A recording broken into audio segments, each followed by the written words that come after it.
कांच की तरह चमकता घर और बेदाग दीवारें बाहर वालों के लिए वो एक 5 स्टार होटल से कम नहीं था, लेकिन अंदर रहने वाले बच्चों के लिए किसी घुटन भरे जेल से कम नहीं था। दीपिका जी को हर चीज एकदम परफेक्ट चाहिए होती थी। कौशल और पायल को अपने ही घर में किसी मेहमान की तरह रहना पड़ता था। सोफे पर बैठकर खाना मना था, क्योंकि कवर गंदे हो जाएंगे। बिस्तर पर सिलवटें नहीं पड़नी चाहिए। खिलौने खेलने के तुरंत बाद उनके डिब्बे में पैक हो जाने चाहिए। दोस्तों को घर लाना तो जैसे कोई बहुत बड़ा अपराध था, क्योंकि बच्चे आएंगे तो शोर मचेगा, चीजें टूटेंगी और सबसे बड़ी बात, घर गंदा होगा। दीपिका जी अपने ड्राइंग रूम के मखमली सोफे पर बैठी सामने रखी कांच की मेज को निहार रही थी। मेज पर एक धूल का कण भी नहीं था। फर्श ऐसा चमक रहा था कि उसमें कोई अपना चेहरा देख ले। घर का हर पर्दा, हर कुशन, हर सजावटी सामान अपनी तय जगह पर बिल्कुल परफेक्ट तरीके से रखा हुआ था। बाहर से देखने वाले अक्सर कहते थे, दीपिका जी का घर तो बिल्कुल किसी 5 स्टार होटल या मैगजीन के कवर पेज जैसा लगता है। ये सुनकर दीपिका जी का सीना गर्व से चौड़ा हो जाता था। लेकिन आज उसी चमकते हुए फर्श और बेदाग दीवारों को देखकर उनके भीतर एक अजीब सा खालीपन गूंज रहा था। इस बड़े से घर में सिर्फ दो लोग रह गए थे, दीपिका जी और उनके पति हितेन जी। और घर में पसरा था एक ऐसा सन्नाटा जो अब उन्हें अंदर ही अंदर खाने लगा था। दीवार पर टंगी एक पुरानी पारिवारिक तस्वीर पर उनकी नजर गई। तस्वीर में 10 साल का कौशल और 8 साल की पायल मुस्कुरा रहे थे। तस्वीर को देखते ही दीपिका जी स्मृतियों के उस भंवर में डूब गईं, जहां से बाहर आना अक्सर उनके लिए तकलीफ देह होता था। माँ देखो मैंने क्या बनाया है। एक दिन 8 साल की पायल अपने हाथों में मिट्टी और रंगों से सना एक प्रोजेक्ट लेकर दौड़ती हुई ड्राइंग रूम में आई थी। उसके छोटे छोटे हाथों से रंग टपक कर उस महंगे ईरानी कालीन पर गिर रहे थे, जिसे दीपिका जी ने खास तौर पर ऑर्डर देकर मंगवाया था। पायल, वहीं रुक जाओ। दीपिका जी लगभग चीख पड़ी थीं। उनकी नजर बेटी की उस प्यारी सी मुस्कान या उसकी रचनात्मकता पर नहीं थी, बल्कि कालीन पर गिरे रंग के उन दो कतरों पर थी। तुमने मेरा पूरा कालीन खराब कर दिया। तुम्हें कितनी बार कहा है कि ये सब गंदे काम बाहर बालकनी में किया करो। जाओ यहाँ से और पहले अपने हाथ पैर धोकर आओ। पायल का उत्साहित चेहरा एकदम से बुझ गया था। वो चुपचाप अपनी मिट्टी की मूर्ति लेकर बालकनी की तरफ मुड़ गई। उस दिन पायल ने जो मूर्ति बनाई थी, वो फिर कभी पूरी नहीं हो पाई। बच्चों को बच्चों की तरह रहने दो दीपिका, हितेन जी ने अखबार से नजरें हटाते हुए कहा था। घर गंदा होता है तो होने दो। ये दीवारें, ये कालीन इन बच्चों की हंसी से ज्यादा कीमती नहीं है। जब ये बड़े हो जाएंगे तब तुम्हें ये घर साफ तो मिलेगा, लेकिन इसमें रौनक नहीं होगी। आप बीच में मत बोलिए हितेन, दीपिका जी ने सफाई के कपड़े से कालीन रगड़ते हुए कहा था। बच्चों को अभी से अनुशासन नहीं सिखाऊंगी तो बड़े होकर क्या करेंगे। घर को कबाड़ खाना थोड़ी बनाना है। हर चीज अपनी जगह पर होनी ही चाहिए। दीपिका जी को हर चीज एकदम परफेक्ट चाहिए होती थी। कौशल और पायल को अपने ही घर में किसी मेहमान की तरह रहना पड़ता था। सोफे पर बैठकर खाना मना था, क्योंकि कवर गंदे हो जाएंगे। बिस्तर पर सिलवटें नहीं पड़नी चाहिए। खिलौने खेलने के तुरंत बाद उनके डिब्बे में पैक हो जाने चाहिए। दोस्तों को घर लाना तो जैसे कोई बहुत बड़ा अपराध था, क्योंकि बच्चे आएंगे तो शोर मचेगा, चीजें टूटेंगी और सबसे बड़ी बात, घर गंदा होगा। एक बार कौशल का जन्मदिन था। उसने जिद की कि वो अपने दोस्तों को बुलाकर एक छोटी सी पार्टी करेगा।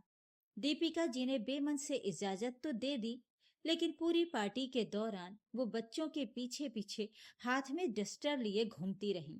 बेटा, कोल्ड ड्रिंक संभल कर पीना। बेटा, केक मेज पर मत गिराना। जूते बाहर उतार कर आना। नतीजा ये हुआ कि बच्चे सहम गए। पार्टी का सारा मजा किरकिरा हो गया। उसके बाद कौशल ने कभी अपने दोस्तों को घर नहीं बुलाया। घर तो साफ रहता, लेकिन बच्चों का बचपन उन बेदाग दीवारों के बीच कहीं घुट कर रह गया था।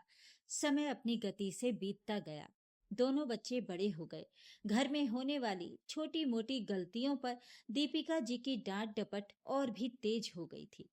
बच्चों ने घर की उस घुटन से बचने के लिए अपने कमरों में ही रहना शुरू कर दिया था। फिर वो समय भी आया जब दोनों अपनी पढ़ाई और करियर के लिए घर से दूर चले गए।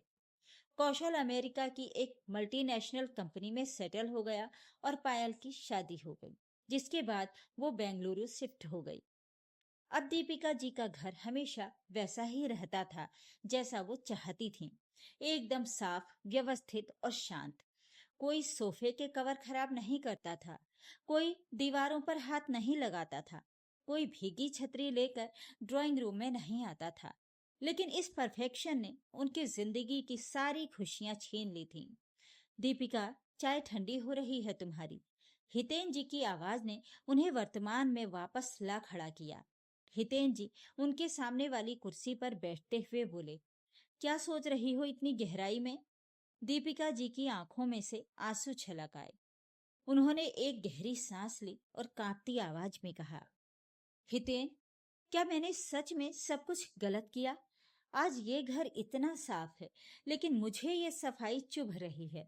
जब कौशल और पायल छोटे थे, मैंने कभी उन्हें खुलकर जीने ही नहीं दिया। मुझे आज भी पायल का वो उतरा चेहरा याद है, जब मैंने उसे रंग गिराने पर डांटा था। काश, काश मैं उस वक्त समझ पाती कि घर इंसानों से बनता है, दीवारों से नहीं।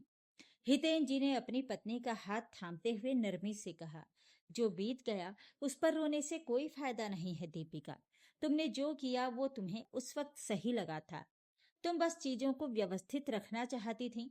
लेकिन हाँ, हमने बच्चों के बचपन के वो बेपरवाह पल खो दिए, जिन्हें हम संजो सकते थे। मैं बहुत अकेली हो गई हूँ हितेन, दीपिका जी सुबकते हुए बोली। जब मैं अपनी सहेली शालिनी के घर जाती हूँ, तो उसके पोते पोतियां पूरे घर में उधम मचाते हैं।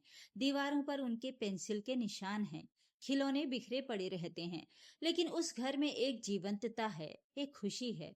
और हमारा घर तो एक कब्रिस्तान की तरह शांत है, न कोई शोर, न कोई हंसी। बच्चों को फोन कर लो, अच्छा लगेगा, हितेन जी ने दिलासा दिया। अभी दोनों बात कर ही रहे थे कि तभी हितेन जी का फोन बज उठा। स्क्रीन पर कौशल का वीडियो कॉल था। दीपिका जी ने झट से अपने आंसू पोंछे और चेहरे पर मुस्कान ले आई।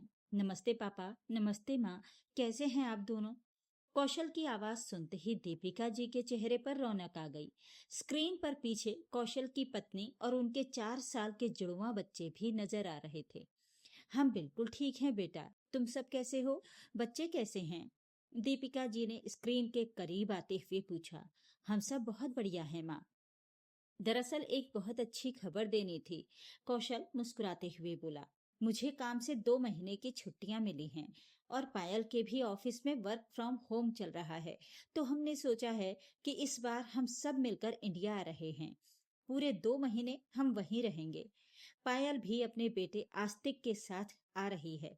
ये सुनते ही दीपिका जी की आंखों से खुशी के आंसू बह निकले। सच में कौशल, तुम सब आ रहे हो? हे भगवान, ये तो बहुत अच्छी खबर है।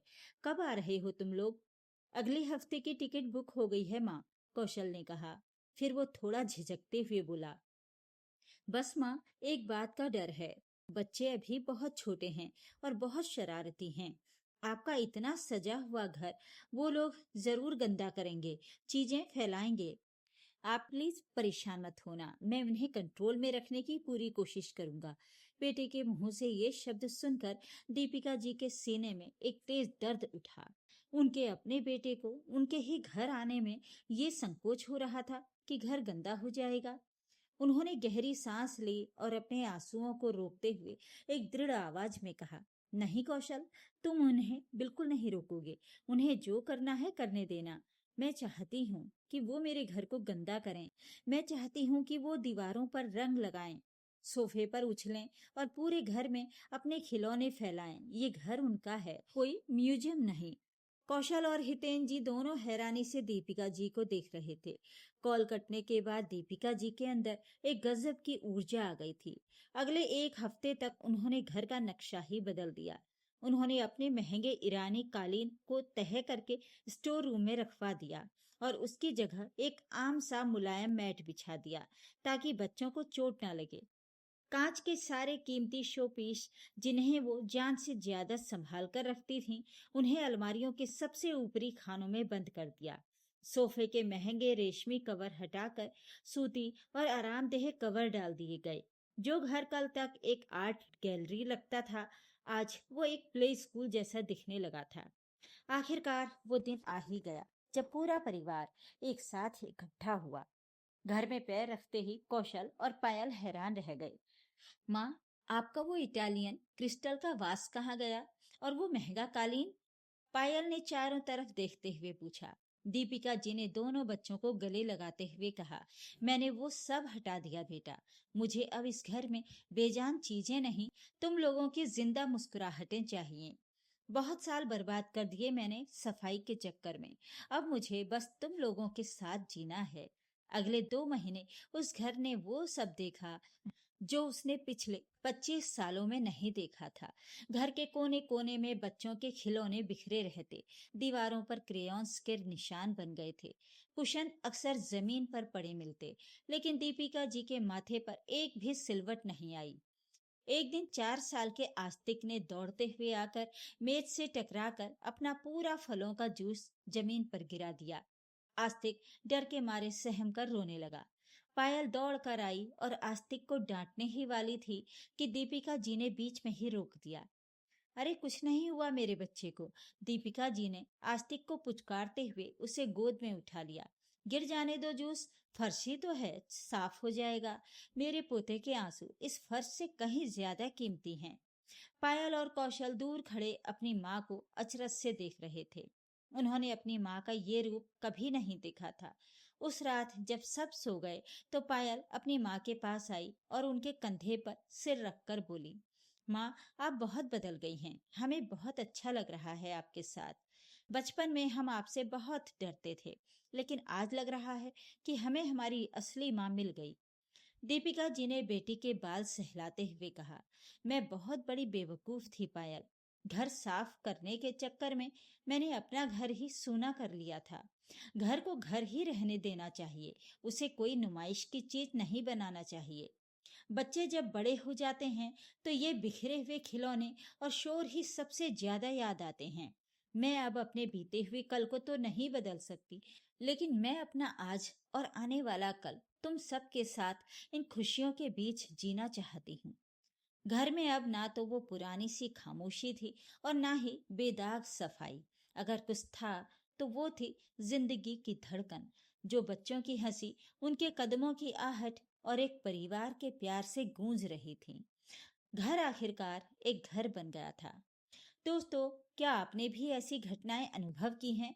अगर हाँ, तो अपने अनुभव हम सबके साथ शेयर करें और वीडियो को लाइक करें, कमेंट करें और मेरे चैनल को सब्सक्राइब भी जरूर कर लीजिएगा। धन्यवाद।